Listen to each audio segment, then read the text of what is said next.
नमस्कार और स्वागत है। आज हम सोना यानी गोल्ड के बारे में बात करने वाले हैं।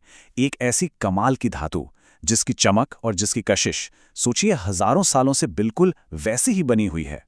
तो सवाल ये उठता है कि आखिर इस पीली धातु में ऐसा क्या है ना, जिसने न सिर्फ बड़ी बड़ी सभ्यताओं को बनाया बिगाड़ा, बल्कि आज भी हमारी दुनिया पर, हमारी सोच पर एक तरह से राज करता है। चलिए आज इसी सवाल का जवाब ढूंढते हैं।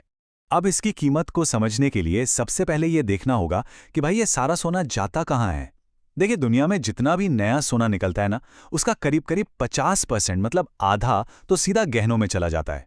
40% लोग इन्वेस्टमेंट के लिए रखते हैं और बचा हुआ 10% इंडस्ट्रीज में इस्तेमाल होता है। तो साफ है ये सिर्फ सजावट की चीज तो बिल्कुल नहीं है। तो चलिए अब जरा गहराई में उतरते हैं। परमाणु ब्लूप्रिंट मतलब इसकी चमक के पीछे का साइंस क्या है वो समझते हैं। सोने की कीमत को असल में समझने के लिए हमें इसके बिल्कुल बेसिक लेवल यानी इसके एटम्स तक जाना होगा। असली कहानी वहीं छिपी है।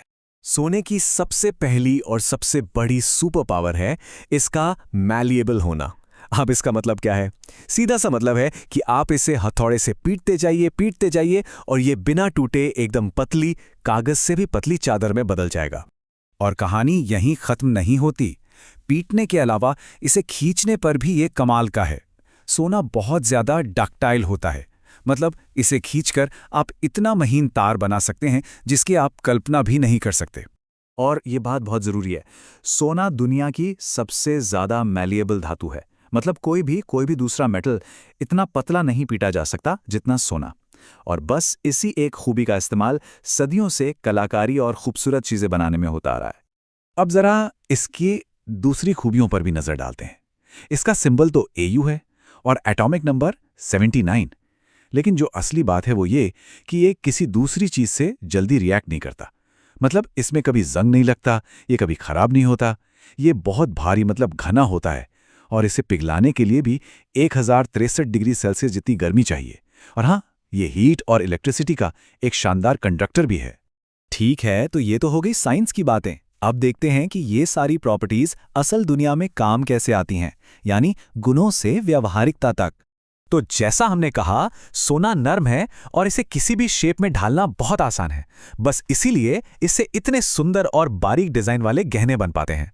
और हाँ, वो जो मिठाइयों पर सोने का वर्क लगा होता है वो भी इसी खूबी की वजह से मुमकिन है। और अब बात करते हैं इलेक्ट्रॉनिक्स की। सोना बिजली का बेहतरीन कंडक्टर है और इसमें जंग भी नहीं लगता। इन्हीं दो वजहों से ये इलेक्ट्रॉनिक्स के लिए किसी वरदान से कम नहीं है। हमारे फोन, लैपटॉप, इन सब के अंदर जो छोटे छोटे कनेक्टर्स होते हैं ना, उनमें सोना इस्तेमाल होता है ताकि वो सालों साल बिना खराब हुए एकदम परफेक्ट काम करते रहें। पर सोने की कहानी सिर्फ इसके फिजिकल इस्तेमाल तक ही सीमित नहीं है। असल में इसका असली मूल्य तो कहीं और है। ये हमारी पूरी अर्थव्यवस्था की, हमारे पैसे की एक तरह से नींव है। अब देखिए, दुनिया भर में सोना एक फाइनेंशियल स्टेबलाइजर का काम करता है। मतलब जब भी बाजार में उथल-पुथल होती है, कोई आर्थिक संकट आता है, तो लोग सोने में पैसा लगाते हैं। इसे सेफ हेवन कहते हैं। ये महंगाई से भी बचाता है। और तो और दुनिया भर के देश अपनी करेंसी को स्थिर रखने के लिए अपने खजानों में सोना जमा करके रखते हैं। ये हजारों सालों का भरोसा है जो आज भी कायम है। और ये बात भारत से बेहतर कौन समझ सकता है। हमारे यहाँ तो सोना संस्कृति और फाइनेंस दोनों में रचा बसा है। शादियों त्योहारों पर तो ये हमारी शान है ही, पर उससे भी ज्यादा ये एक बहुत ही काम का फाइनेंशियल टूल है। जब पैसों की जरूरत पड़ती है तो लोग अपना सोना बेचे बिना उस पर लोन ले सकते हैं। ये एक बहुत बड़ी सुविधा है। तो ठीक है, इतना सब जानने के बाद अगर कोई सोना खरीदने का मन बना रहा है तो उसे क्या क्या बातें पता होनी चाहिए? चलिए इस पर भी एक नजर डाल लेते हैं। सबसे पहली चीज है शुद्धता, जिसे हम कैरेट में नापते हैं। 24 कैरेट का मतलब है 99.9% शुद्ध सोना।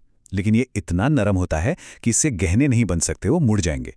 इसीलिए उसे मजबूत बनाने के लिए उसमें तांबा या चांदी जैसी धातुएं मिलाई जाती हैं और तब बनता है 22 कैरेट या 18 कैरेट का सोना, जो गहनों के लिए परफेक्ट होता है। अब सवाल ये है कि इस शुद्धता की गारंटी क्या है?